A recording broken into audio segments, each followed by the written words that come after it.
Choose on that layer card Honda before we get going.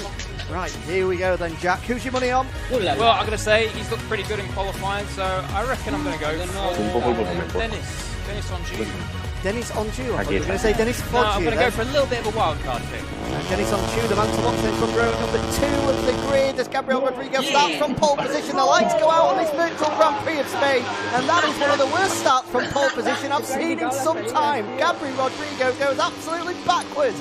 Meanwhile, it's Tony Arbolino that has lead. There's your pick. Dennis on June, Jack, that's gone down, and it looks like it's Ralph Fernandez that's going to run away with him. And here comes Dennis Foggia up the inside at turn 2, and it's the Leopard man that takes control of this race from the front row of the grid. Well, I've got to say, Jack, you thought I was going to say Dennis Foggia, and it looks like a really good out. He's cleared off out the front already. Who's that in second place? Is that Ralph Fernandez following? I think it is. There's the Red Bull sponsored man on board the KTM, just stalking Dennis Foggia at the moment. There goes Gabriel Rodriguez, trying to make up some lost time after a disastrous start from pole position. He's up the inside of Niccolo Antonelli, and now he's all over the rear wheel of Tony Arbolino as well. So we stick with the leaders for the first time down into dry sack corner, and there goes Ralph Fernandez up the inside, runs wide though, and allows Foggia to retake control of the race. I'll tell you what, Jack, just coming back to Gabriel Rodriguez from having an absolute nightmare start. He's already back up into 3rd position. I don't really know how he's done it. As someone goes down there, who was that? That was Tony Arbolino just chasing up Gabriel Rodriguez for 4th place. 14 has gone down, Tony Arbolino, and that means he's going to drop all the way back to 10th place, which is dead last at the moment. Meanwhile, back at the front, there he is, Rocket 71 that he's got as his gamer tag. He's obviously sporting a number 7, is Dennis Foggia. Ralph Fernandez behind him. He's just pulling a little bit of the gap at the moment, is the Italian. You can see the pair of them on your screen there. This is one of the special setups we've got. Foggia and Fernandez, the 2 leaders. Oh, what's happened here? Lost connection for Foggia. Oh, what's happened here? He's gone. Goodness gracious me, what's happening with Dennis Foggia? The Leopard man, his Wi-Fi must have gone. Oh, and he's taking someone else out. Who was that? That was Albert Arenas. He's down the middle of the track. And Ricardo Rossi that's gone down as well. Oh, they've all been taken out by Dennis Foggia that's just, well, he's run back into the track. His Wi-Fi's gone, and as a result, he's just ghosted his way back into the track and caused absolute carnage. Well, as you say, Jack, there has to be Wi-Fi problems. I don't know how many times Dennis Foggia's been round for F, but I'm pretty sure he knows he can't take the last corner flat out. I think I heard Ricardo Rossi there saying, Dennis, why have you taken me out in the straight? Well, it's not his fault, as you can see there. He's lost connection, lost internet connection, so he's out of the race. He was leading. Poor old Dennis Foggia. Here he is. Let's hear what he's got to say. Guys, yes, I have a problem with Wi-Fi. no problem, for me better. Better. Don't worry. Dennis on say, no problem, mate. That's better. Hey, no. Well, I'll tell you what, we picked up on the 2 Dennises, maybe having a good race at the start, and it's gone absolutely pear-shaped for one of them. So maybe my pick of Dennis Foggia is going to come through. Oh, well, connection lost again for Dennis Foggia. That's him well and truly out of this one, then. Poor old Dennis Foggia leading the race. He's had Wi-Fi problems. We've all been there, though. We have all been there, certainly. We've all been I know, there. we've had a few problems in this one. I know. I'm sure he'll be shouting at his mum, Dennis Foggia, to stop internet shopping or something like that. Probably won't be helping the bandwidth, but there we go. This means that we've got Ralph Fernandez leading the race then, followed by Gabriel Rodriguez, the pole man, with Albert Arenas. They're in 3rd place. Your pick, Dennis Onchu, started to make his way through the field in 4th. With that is Niccolo Antonelli in 5th, Sergio Garcia in 6th, Alonso Lopez 7th, Tony Arbolino 8th, and Ricardo Rossi, after being taken out by Dennis Foggia, down in 9th. Now, Jack, it's going to be interesting here. See if Gabriel Rodriguez can actually catch up with Ralph Fernandez.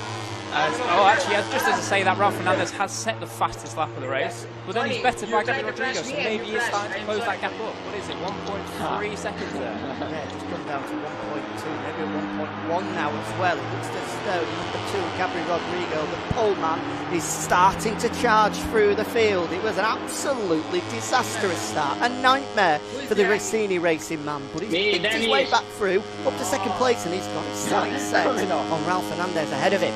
Who are you? Again, Dennis Onchu chirping away. He's not happy at where he is in 4th place at the moment, and he's just trying to talk his way to make someone into making a mistake, trying to get into the heads. I'm not sure it's working so far because he's still there in 4th. Meanwhile, still Ralph Fernandez leading away. We're on lap 3. Hectic 3 laps so far as well. Io sono caduto perché Foggia laggava. There's Riccardo Rossi talking again. What was he saying there? I'm not sure if I caught that one. I think he was just asking to be pushing onto the grass, I think. Something along those lines. Yeah, pushed out wide, so that is not a surprise at A all. little bit of rough and tumble. We all did say that was going to happen in this race.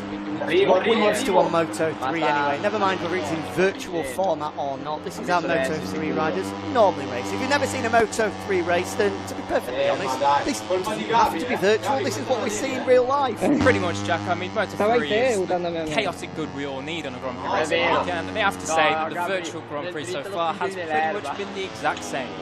Now, here we go. The battle at the front is about to spark into life, I think. 1.1 seconds was the gap last time around. Now, one lap later, it's under half a second. Gabriel Rodrigo has well and truly got the claws in here. He's closing in on the rear wheel, and Ralph Fernandez nearly clips the rear wheel as well there from turn 1. Just about gets away with it, but it looks as though it's a matter of when, not if, Gabriel Rodrigo starts to put a move on Ralph Fernandez for the lead of this virtual Grand Prix. Here we go, flicking left. Shortly be flicking right once more for turn number 5. Double apex right-hander, absolutely crucial to get a good run downhill here before we go hard on the brakes into the newly named Pedrosa corner, formerly known as Dry Sack corner. Here's Riccardo Rossi at the back of the pack, 9th place at the moment for the Italian. It looks as though he's got quite a bit of work ahead of him if he's to close in on 8th place. Tony Arbolino ahead of him. An unfortunate incident with... Oh, and he's gone down again. Anyway. For a 3rd time, I think that is, Riccardo Rossi hits the deck. I'll tell you what, the bike did a few cartwheels there. Let's hope he can get back up and on it. I'm sure we will be able to, but it looks like a monumental effort now. Just to finish 8th, never mind the podium place in Riccardo Rossi. Not having the greatest times in this virtual Grand Prix. Back at the front, and we'll go full screen mode to focus in on this battle for the lead. Gabriel Rodrigo all over the rear wheel of Ralph Fernandez. Tell you what, Jack, Gabriel just has to be careful here. Now he's within that kind of half-second range. It's really easy to get drawn in and make a simple mistake.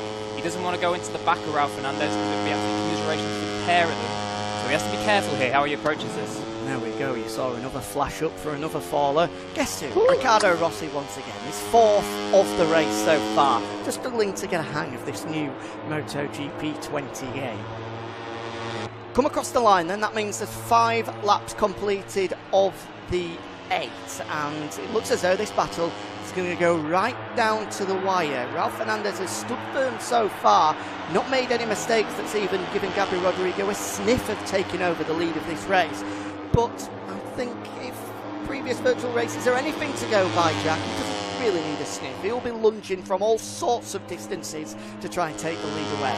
Completely, Jack. I mean, we saw at turn 1 just a couple of laps ago how much he closed in. And Ralph's actually gone wide a little bit here. He's missed the apex coming through onto the back straight. So we'll see if Rodrigo can close up again. And I'll tell you what, Jack, another thing, just notice how Arenas, which position you? Now, just as I say that, they kick back into life again. I think that was actually Denis Onju there. Surprise, surprise, Denis Onju trying to get into the minds of everyone else. If you want to slow down, we can make last lap fight there. He's talking to Albert Arenas ahead of him. It's more funny for the I'm not sure Albert's too keen on the idea so far. I mean, you saw the chaos that started at the race, you know. Then it could happen. Here's the battle for 6th, 7th and 8th then. We're on board with Tony Arbolino. We've got Sergio Garcia ahead of him. There's Riccardo Rossi crashing again. Here comes Arbolino. I think that looks fairly easy, but there goes Sergio Garcia fighting straight back under the inside. He's just allowing Alonso Lopez, the Spaniard, ahead of them that you might be able to see just to get away. Arbolino back on the inside again and properly car parks him as well. Gives him the elbow and the knee as well to make sure that he could make his way through into 7th place. Back with the leaders then, and it's as it was. Ralph Fernandez leading the way, the laps ticking by, but Gabriel Rodrigo still sticking with him. The gap remaining at about half a second. He's not really been able to glue himself onto the rear wheel of the KTM ahead as Rodrigo so far, but he's definitely matching the pace of Fernandez ahead of him. Well, as you say, Jack, if he just stays there, one mistake from Ralph Fernandez, it will be Gabriel Rodrigo's for the taking. So we'll just have to see how it plays out in his last 2.5 laps. Fernandez, of course, looking for a debut Moto3 victory, as is Gabriel Rodrigo as well. The pair of them yet to taste victory in the Moto3 class. in their Grand Prix careers. I'm not sure if this virtual one would count. As there goes Sergio Garcia crashing out. Sat looking quite a little bit bored watching this race. I'm sure he's thinking of what could have been. Here's the leader then, Gabriel Rodriguez, into the final sector on this final lap in the opening race of this Red Bull Virtual Grand Prix of Spain here from Jerez. He's never tasted victory in a Moto3 class before. It's Gabriel Rodriguez, only ever been on the podium on one occasion. Well, this looks like it could be a second trip, this time to a virtual podium, but more importantly, it's a victory in the Moto3 class. It doesn't matter how they come, he'll be taking this one. The first race winner's trophy for the Argentinian. Gabriel Rodriguez into the final corner here at Jerez. He exited perfectly. He is going to be your first winner of the day here in Jerez. Take him down to number 2, Gabriel Rodriguez wins the virtual Grand Prix of Spain in the Moto3 class. Joined on the podium by the race winner in Qatar, Albert Arenas, and a rather despondent Ralph Fernandez after being taken out of the lead by Rodrigo with just a handful of laps. Dennis Onchu takes 4th. Tony Arbolino was gifted 5th place, but will take it from the Italian, comes across the line just ahead of Antonelli. Alonso Lopez, having crashed out during that battle with Antonelli, will take 7th, and it looks as though it's going to be Sergio Garcia in 8th and Ricardo Rossi in 9th. What a way to kick off proceedings for this Red Bull Virtual Grand Prix of Spain. We've got Moto2 and MotoGP to come, more of the same. Position penalty, Fernandez. Dennis Onchu there wanting a one position penalty for Fernandez. I think it was, Jack.